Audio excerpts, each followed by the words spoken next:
Orang harus terganggu oleh anaknya itu orang tuanya. Kalau sudah kiri kan adatnya kan nggak sopan seperti ini. Saya bilang sopan itu kebutuhan setelah ilmu.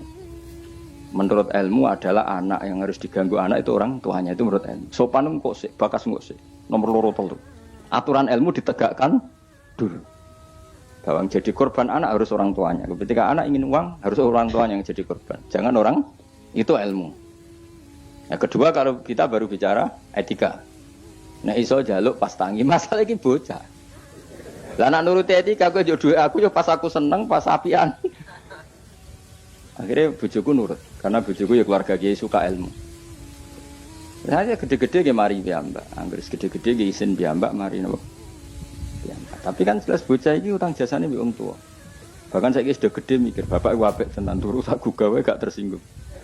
Lho kula biasa 10 menit turu digo anak kula jam mlaku-mlaku iki kula mlaku-mlaku.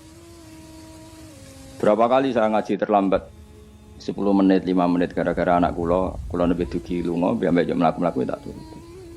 Karena jangan sampai kita ini misalnya demi ngaji, anakku jam mlaku-mlaku ora tak turuti. Akhirnya anak saya itu dendam sama ngaji. Gara-gara ngaji aku gak dijak mlaku-mlaku bapak. Akhirnya nganggap ngaji ku problem. Akhirnya roh rohin itu problem kayak gitu. Oh, bapak demi keriting kan. Roh Mustafa demi jenggot kan gitu.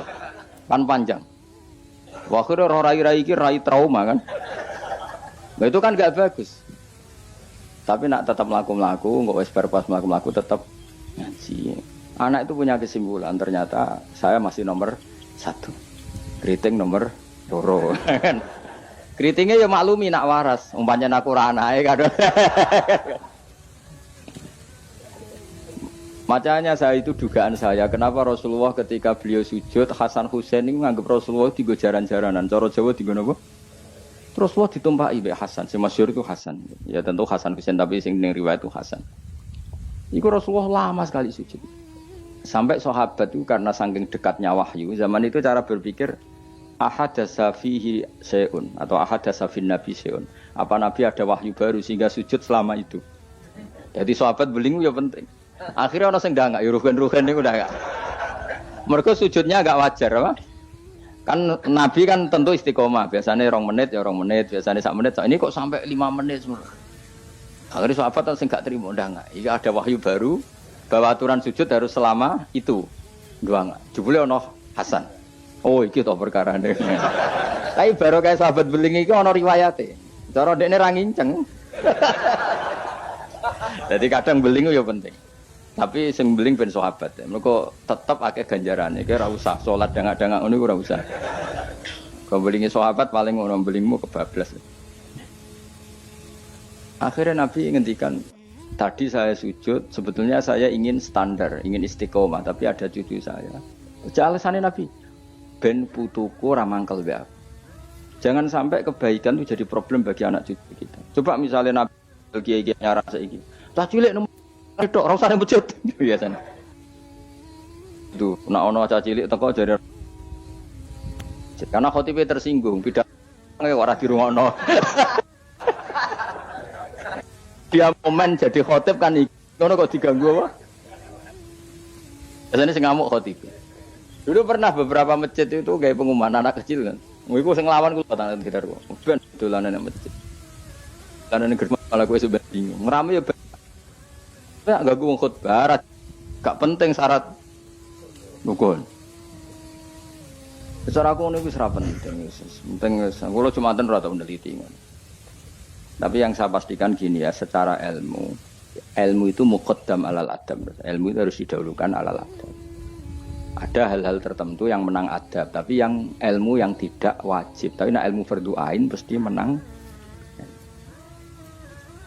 Iya mau tadi misalnya. Akhirnya anak kula nggih biasa gugah kula nganti saiki nggih biasa.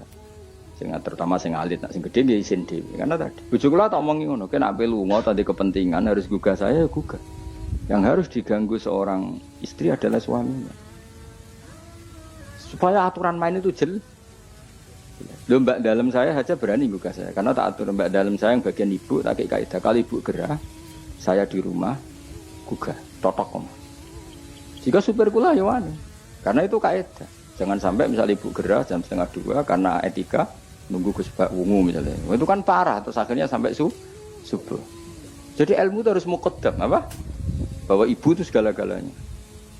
Sampai sekarang, saya beberapa kali setengah dua ditotok Mbak Dalem atau Kang Dalem.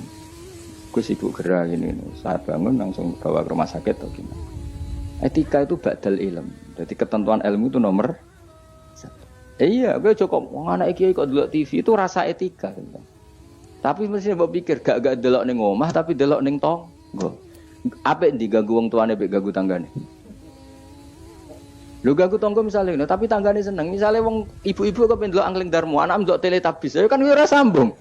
Tetep ganggu. Ibu-ibu di selera enggak misalnya.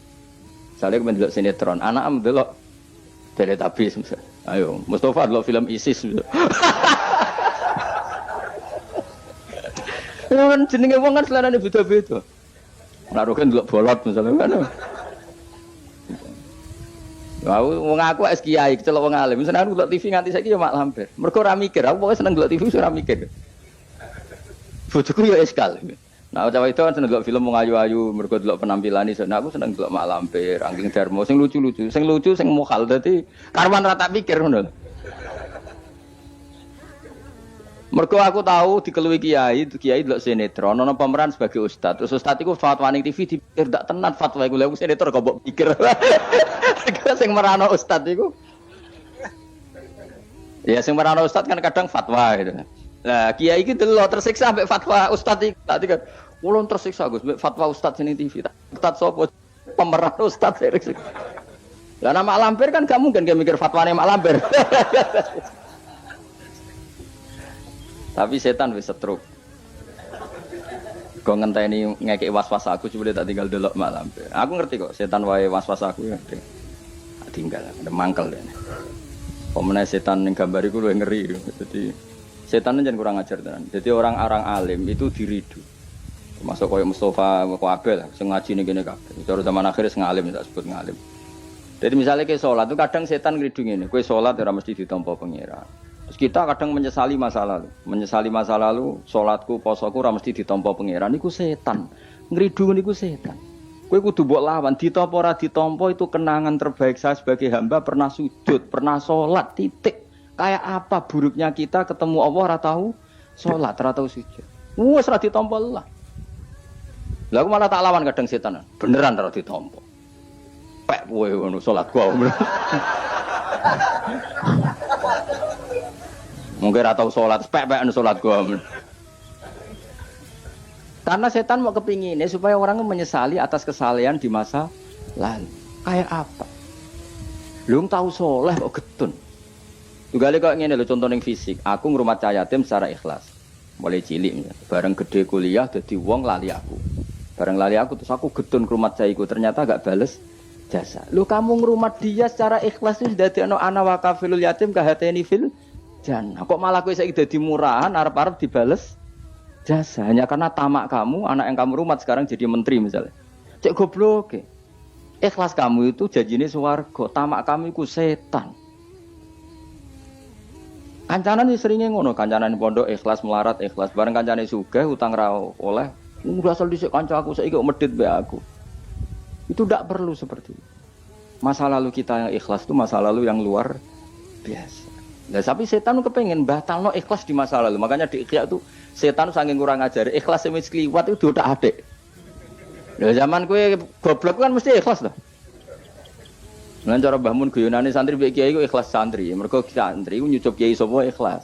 Bareng dadi kiai pikir-pikir ni rival ini ora kan. Dise asal kiai dicucup zaman santri ya to. Bareng dadi kiai ki rival iki rapati alim gitu. Ikhlas dia.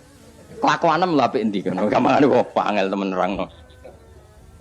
Ayo kelakuanem apik endi zaman mondok wis saiki. Ning bab iku lho. Oh ya, boleh iki sing ngomong iki lho. Apik zaman mondok. Wis dadi kiai mikir kan. Mana sro kiai politik Mustafa ora menarik cara dia. Jadi nah, kalau ada setan seperti itu tinggalnya delok mak lampir. Lho kula lah sering dirudu setan. Sampai kadang kula saking ekstreme, meneh nek kuwetan sing ngandani. Umpama Jibril ngandani aku, nek aku ahli neraka, iku tetep aku sujud mbek pengen. Mergo kelazimane kawula iku ya sujud mbek pangeran titik. Meskipun Jibril ora ngalah ngabari ngono iku ora kowe ya. Cuma nggo nglawan setan harus pakai nama besar.